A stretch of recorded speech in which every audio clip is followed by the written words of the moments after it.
This is the 10-Minute Teacher Podcast with your host, Vicki Davis. Today's podcast is sponsored by Advancement Courses. Their Tournament of Teachers Bracket Challenge is well underway, featuring some of the most well-known mischief makers in books and film. Stay tuned at the end of the show to find out how to start voting for your favorites. We all need classroom management tips, and today's show is about one of those you can use any time of the year to get your classroom back on track. First day backstations are a teaching tactic to add to your tool belt.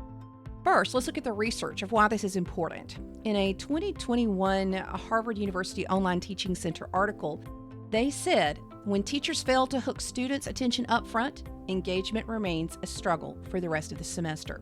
But what if you can reboot your classroom any day? Because face it, we have many first days with students. When a student or teacher returns from quarantine, spring break, or any other extended time away, we have a new first day. This is very real to me right now as I'm out of the classroom temporarily with a broken foot. And while I'm teaching online and emailing with my students, we haven't been face-to-face, and that has been hard. So this is a tactic I'm going to be using on my first day back to engage them from the moment I return. First day backstations can also be used when you want to reboot your classrooms. So I've had times in my 20-year career where I had a class get off track. I would raise my hand at the end of class and say, okay, students, we're going to reboot, just like we do a computer. I'll set my expectations for how we're going to enter class the next day and then be on my A game. And we will reboot the class and basically have a new first day. Now, you can only do this pretty much once a school year, but it absolutely works, and I love having it in my tool belt. So if you're struggling with a particular class, or you're preparing to return to the classroom, or even returning from spring break, learn about first day backstations.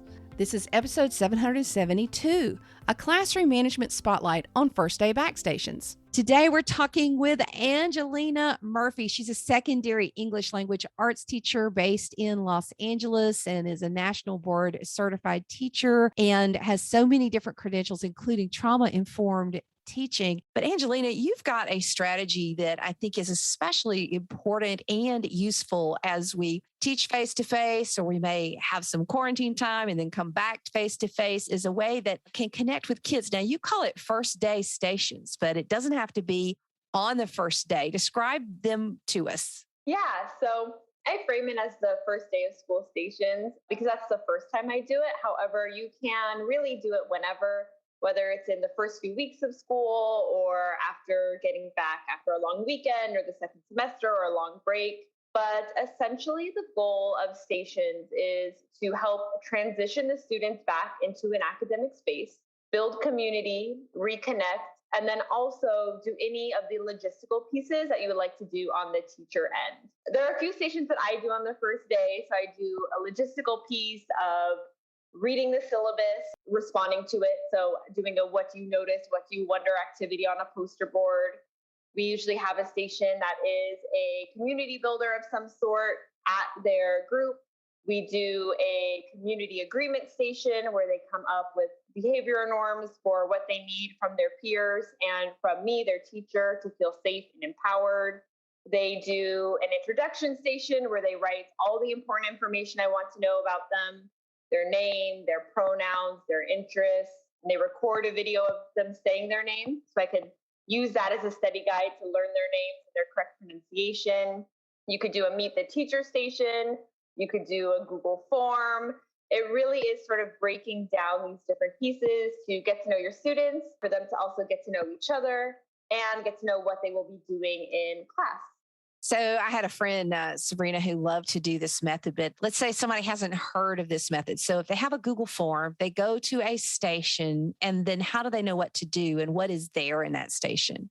So at each station, I have multiple printouts of the directions. I tell students before they get into the stations that the first thing the group is going to do is you are going to read the directions out loud as a group, and it will tell them specifically like what their task is. So if there's a Google form station, for example, there might be a couple of computers there for them. There'll be some directions, and then they'll be able to accomplish it there. Some of the stations are independent tasks. Some of them are group tasks, but there always is around the room numbered, and then the directions are printed out. And there's that routine of sit down with your group, read it out loud, discuss it, and then accomplish that task, in the next 10 minutes or however long you give them to complete it. That's sort of your first day.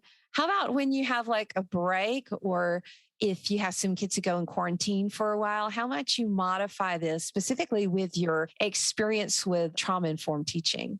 Yeah, there are so many ways to adapt it. I think a lot of teachers are familiar with versions of this, right? It's really similar to learning stations, to gallery walks, where the students are essentially moving around the room and sort of chunking tasks for them. So they have, in a certain period of time, that amount of time to complete that one thing, instead of giving them this long, overwhelming to-do list of all of these things you want them to do. So you're kind of pacing it for them and allowing them to interact with each other, and also have times where they're sort of by themselves too, especially for students who might be more anxious, might be more introverted. They may not want lots of socialization. So you have those breaks where they have opportunities to share and talk, and then opportunities to do an independent task as well. So it really breaks up the type of learning and the type of interacting that they're doing in one class period. So, how long do you typically have in your station rotation? I've done it lots of different ways. I think it really depends on what it is that you're having them do at the station. I think 10 minutes is usually a good place to start, but it could be longer. It could be 20 minutes. It could be shorter. It could be 6 minutes. You could do odd numbering, 7 minutes, and 36 seconds per station.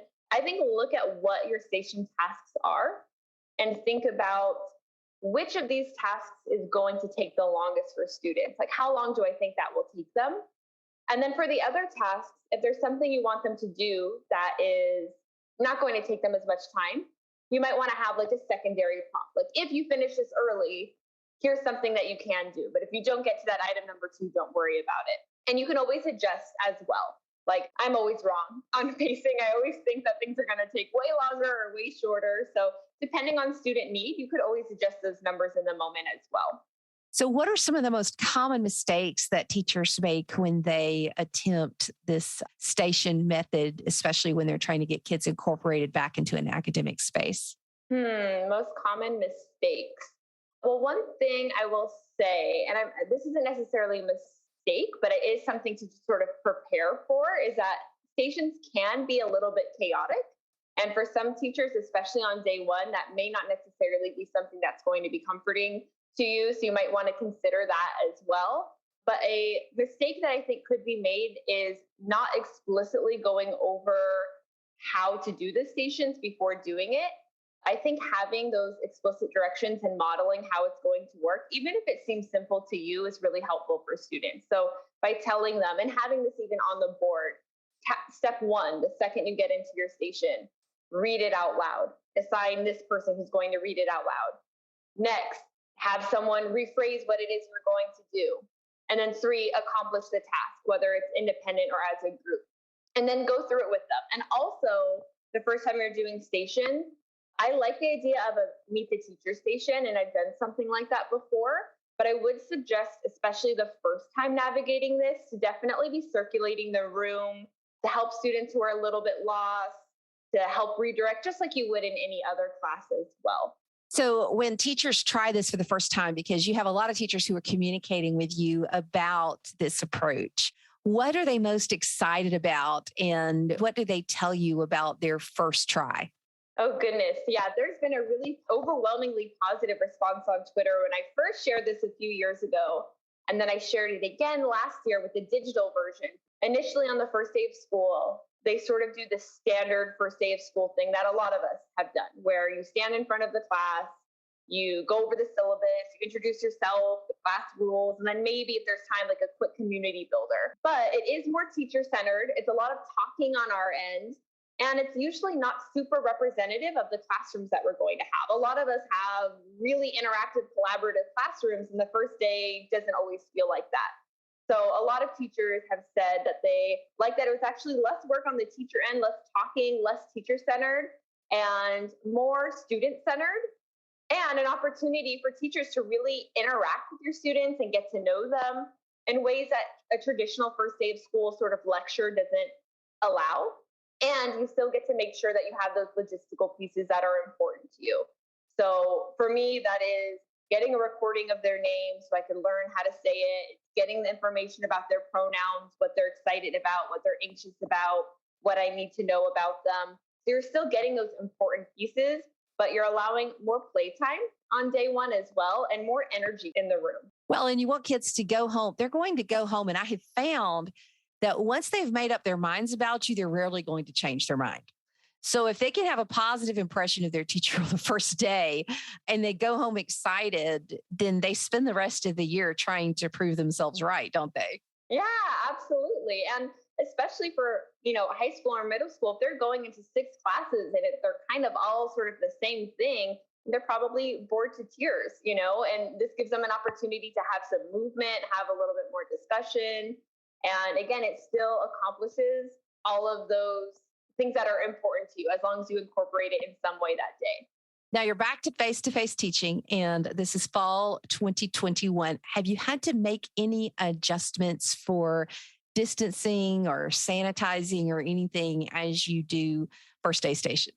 Yes. So this year, the stations did not happen in like my ideal fantasy world in where they're like getting up and they're moving, because we wanted them to stay socially distant. They're in pods. Luckily, all students are wearing masks. Instead of having the students get up and move around the room, for me, I was a little bit worried about navigating that and making sure it was done safely. Instead of that, I rotated the station myself. And there was also materials on computers, so there was less like shared materials as well. So that is always a changing thing as well. And for some teachers, you can do sort of a completely digital. It can be 100% digital on the computer, and you can just have them work in their one pod. And even if that's less ideal, it still does have a lot of those benefits. Well, these are so many great ideas, and first day stations or first day back stations or just station experiences, whatever we want to call them. I think that this is a great way to adjust us back into, as you've said, academic instruction, and that can happen anytime in the year. Thanks for sharing all these best practices, Angelina. Voting is now open in advancement courses Tournament of Teachers Bracket Challenge. Would you rather teach Draco Malfoy from Harry Potter or Veruca Salt from Charlie and the Chocolate Factory? Ferris Bueller or Bart Simpson? From now on until March 30th, 2022, you'll have a chance to vote for which character you want to see advance through each round and see the winners announced on March 31st, 2022. Go to coolcatteacher.com/tournament.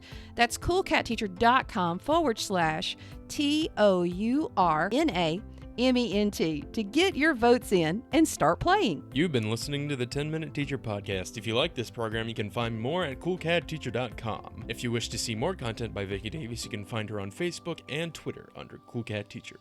Thank you for listening.